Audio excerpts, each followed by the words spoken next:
Imagine opening your child's favorite candy, only to discover a note inside warning you that it's been laced with cyanide.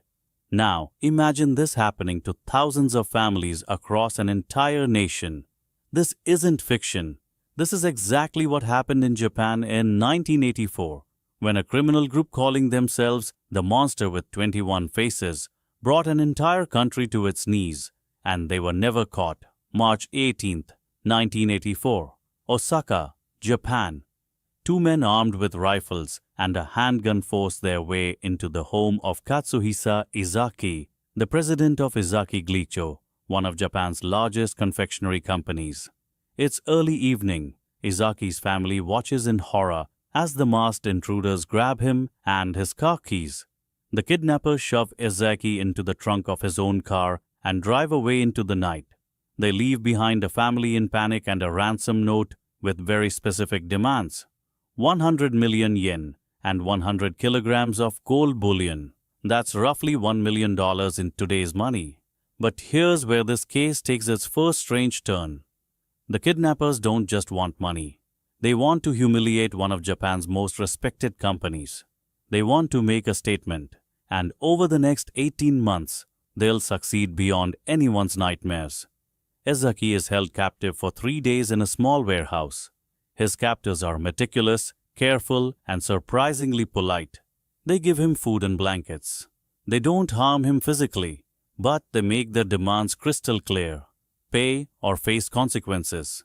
The Izaki Glyco Company, working with police, prepares to meet the ransom demands. But something unexpected happens. On the third day of captivity, Izaki manages to escape. He breaks free from his restraints, climbs through a small window, and makes his way to a nearby house to call for help. You'd think this would be the end of the story. The victim escapes. The police intensify their investigation. The criminals disappear into the shadows. But this is only the beginning. The Monster with 21 Faces, that's what they call themselves in their first letter to the media, are just getting started, and they're furious that their plan has been disrupted. Within weeks, letters begin arriving at major newspapers across Japan. The writing is taunting, theatrical, almost playful. The group claims responsibility for the kidnapping and promises they are not finished. They mock the police, they ridicule the company, and they sign each letter with their chilling name and a symbol, a circle with a line through it, like a face with 21 different expressions. But why 21 faces? The name comes from a popular Japanese mystery novel series by Edogawa Ranpo, featuring a master criminal called the Fiend with 20 Faces, who could disguise himself as anyone. By choosing this name, the criminals are telling everyone exactly what they are: invisible, untraceable, and always one step ahead. May 1984. The situation escalates dramatically. Packages of Glyco products, chocolate bars, candies, caramels, start appearing in stores with warning labels attached. The labels read, "These products contain cyanide. Danger. The Monster with 21 Faces." Panic spreads like wildfire across Japan. Parents frantically check their children's candy. Stores pull Glyco products from shelves by the thousands. The company's sales plummet overnight. But here's the terrifying question: is it real? Have the products actually been poisoned? Testing begins immediately. Some packages do contain traces of toxic substances, though not always in lethal amounts. But the psychological damage is done. Nobody knows which products are safe and which are deadly. The Monster has found a way to weaponize fear itself. The letters keep coming, each one more audacious than the last. The group demands money, but their tone is almost mocking, as if the money isn't really the point. They seem to enjoy the chaos they're creating. They relish outsmarting the police. They're playing a game, and all of Japan is their board. Police launch the largest manhunt in Japanese history. Thousands of officers are assigned to the case. They analyze the letters, searching for clues about the writers' identities. They stake out locations mentioned in ransom drop instructions. They interview hundreds of suspects. And they find nothing. Every lead goes cold. Every stakeout fails. The monster seems to know exactly when and where police will be. It's as if they have inside information, or they're just that good at reading the investigation. June 1984. The monster changes targets. If they can't extract money from Glico, they'll attack the entire Japanese confectionery industry. Letters arrive at Morinaga, another major candy company. Then Fujiya, then Meiji, then House Foods. Each letter contains the same message: pay us, or we'll contaminate your products too. We'll destroy your company just like we're destroying Glico. The companies face an impossible choice: pay extortion to criminals or risk the safety of millions of consumers and the complete collapse of their businesses. The pressure is unbearable. But here's something fascinating and disturbing. Some of the letters contain detailed information about the company's operations, information that only insiders would know: delivery schedules, warehouse locations, security procedures. Who are these people? Are they current or former employees, industrial spies, or just incredibly thorough researchers? The media coverage becomes a national obsession. Every major newspaper runs daily updates. Television news broadcasts feature expert panels discussing the case. The monster with 21 faces becomes the most talked about criminal case in Japanese history, and the criminals love it. Their letters become more frequent, more elaborate. They include jokes, riddles, and cultural references. They quote literature and movies. They demonstrate a sophisticated understanding of Japanese society and media. One letter includes a challenge to the police: "We are too clever for you. You'll never catch us because we think 3 steps ahead while you're still figuring out step 1. The arrogance is stunning, but so far, they've earned the right to be arrogant. August 1984. Contaminated products are found in stores across multiple cities. This time, testing confirms the presence of cyanide in lethal concentrations. If a child had eaten these candies, they would have died. The monster isn't bluffing anymore. The Japanese confectionery industry is in free fall. Sales across all companies drop by 50% or more. Factories slow production. Workers face layoffs. An entire sector of the economy is being held hostage by an unknown group that seems untouchable. The police investigation becomes desperate.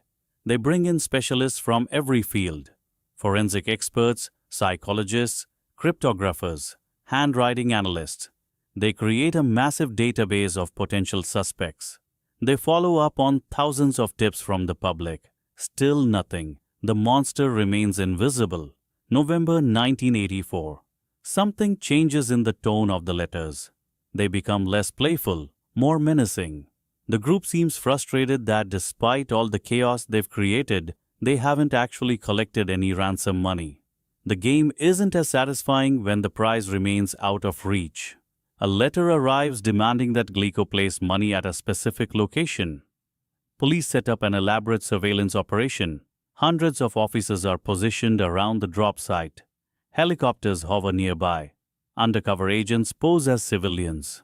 This time, they're certain they'll catch the monster. The money is placed as instructed. Hours pass, then days. Nobody comes. The monster has outsmarted them again. Or perhaps they sensed the trap. Either way, the humiliation for law enforcement is complete. December 1984.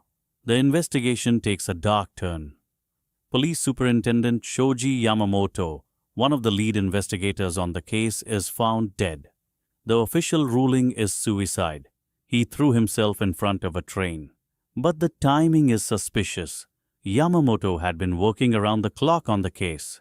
He'd been under enormous pressure, both from superiors demanding results and from the media criticizing the investigation's failures. His suicide note mentioned his sense of responsibility for not solving the case. But some investigators wonder, was it really suicide? Or did the monster with 21 faces claim their first life?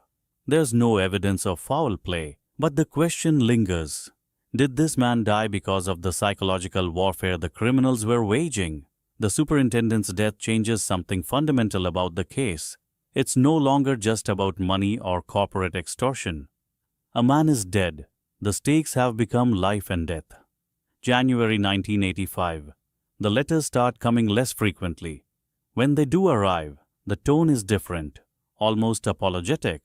One letter expresses regret about the superintendent's death, claiming they never intended for anyone to die. They insist they were only targeting corporations, not individuals. But the damage is done. The public sentiment shifts.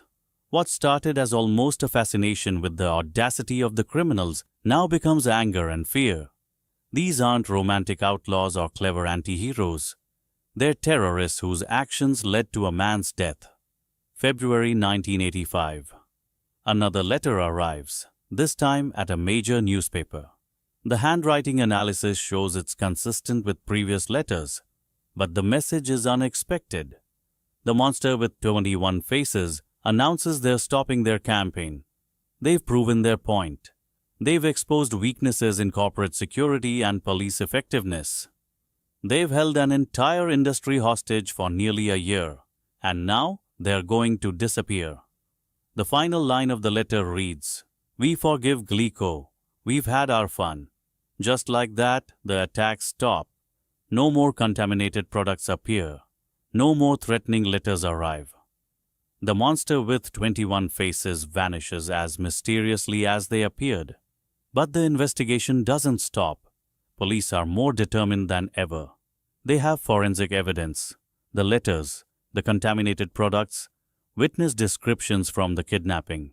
Surely with time and resources, they can crack this case. Months pass, then years. Despite analyzing over 130 letters and conducting over 100,000 interviews, police make no arrests. Every promising lead evaporates. Every suspect is cleared. The monster remains a ghost. So who were they? Let's examine the theories, because each one is fascinating in its own way. Theory 1. Disgruntled employees. Many investigators believed that the detailed knowledge of company operations suggested insider involvement. Perhaps workers who'd been laid off or felt mistreated decided to take revenge on the companies they blamed for their problems. The sophisticated planning and execution suggested people with industry experience. But extensive background checks on thousands of current and former employees yielded nothing. No suspicious behavior, no unusual spending, no connections to the evidence.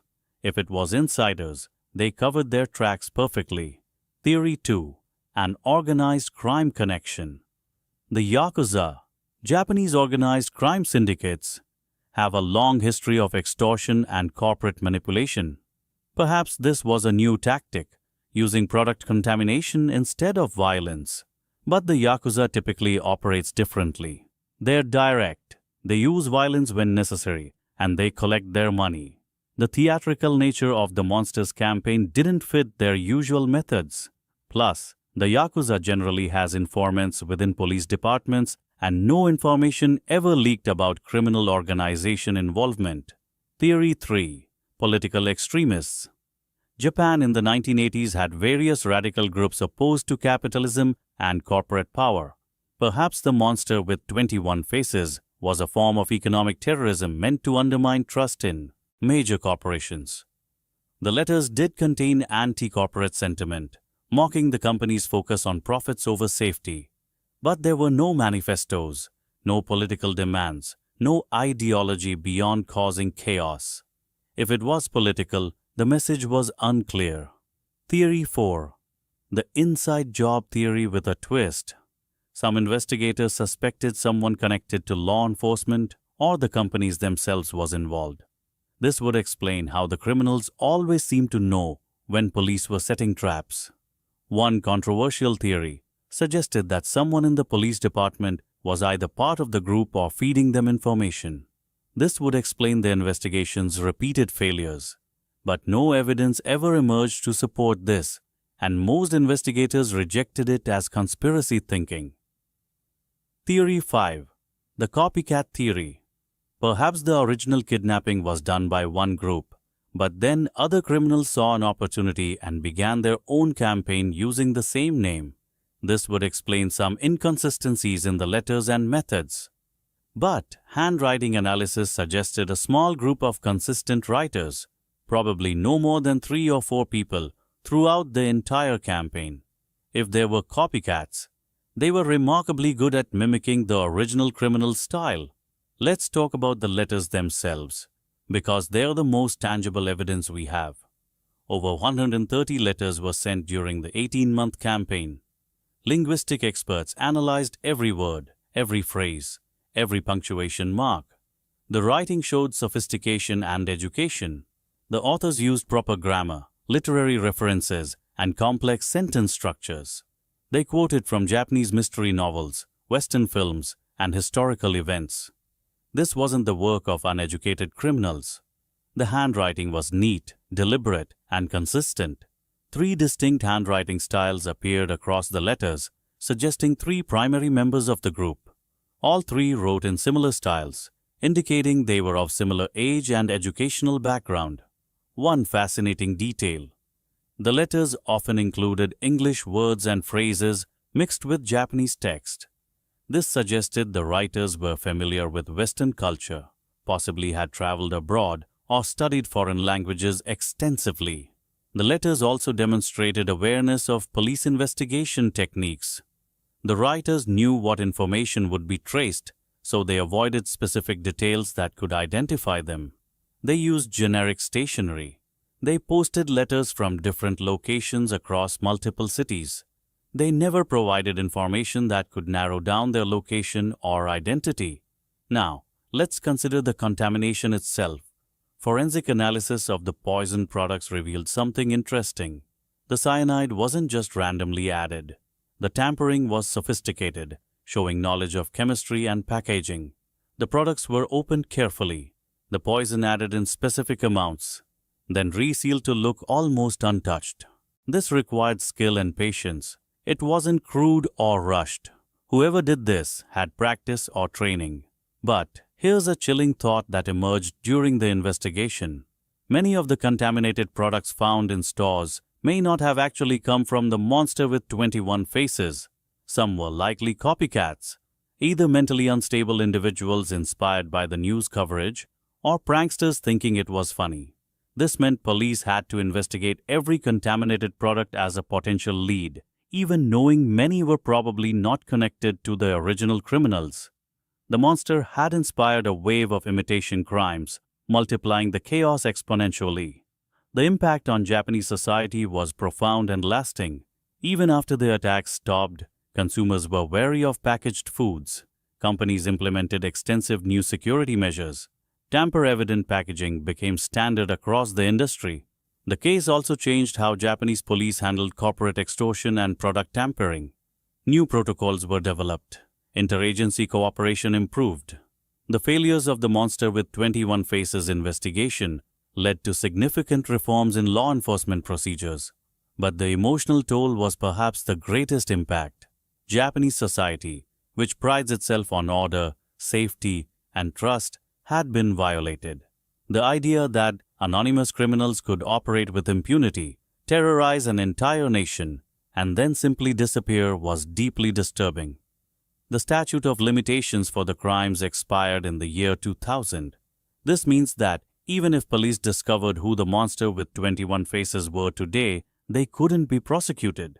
The criminals, if they're still alive, got away with it completely. This fact haunts everyone connected to the case. The investigators who spent years trying to solve it, the families of the companies that were targeted, the family of Superintendent Yamamoto, and the Japanese public who lived through those terrifying months. Over the years, various people have claimed to be the monster with 21 faces or to know who they were. None of these claims have been credible. Some were seeking attention, others were mentally ill. A few were trying to profit from book deals or media appearances.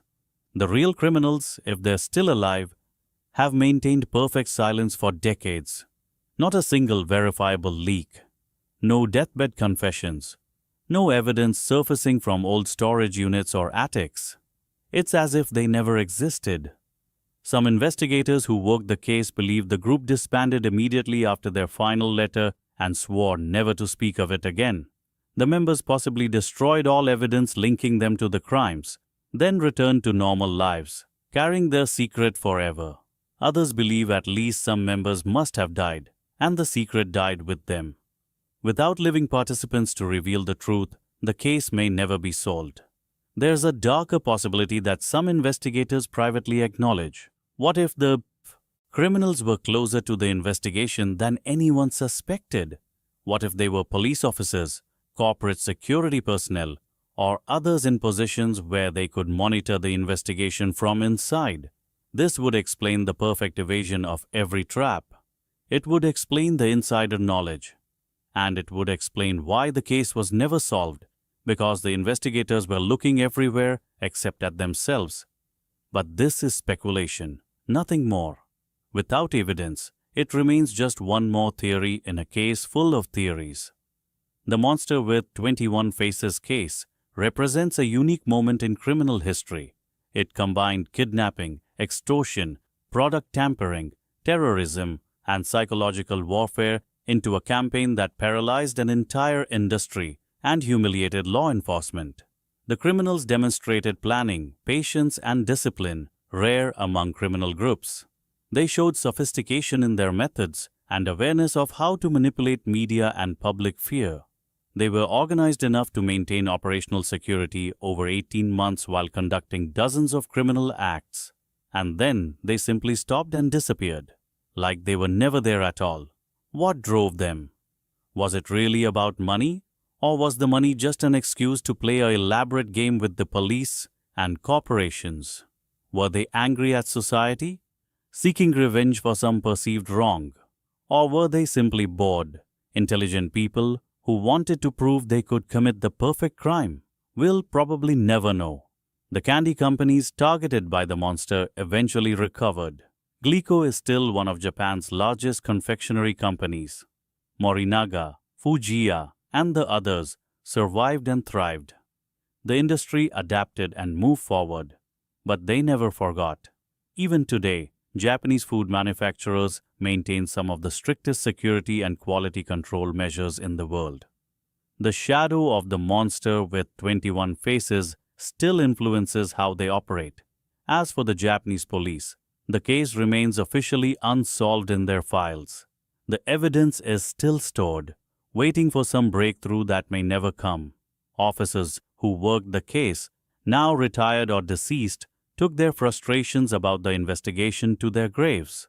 The monster with 21 faces succeeded in committing crimes that terrorized millions, destroyed business worth billions of yen, and possibly contributed to a man's death, all without facing justice. They outsmarted police at every turn.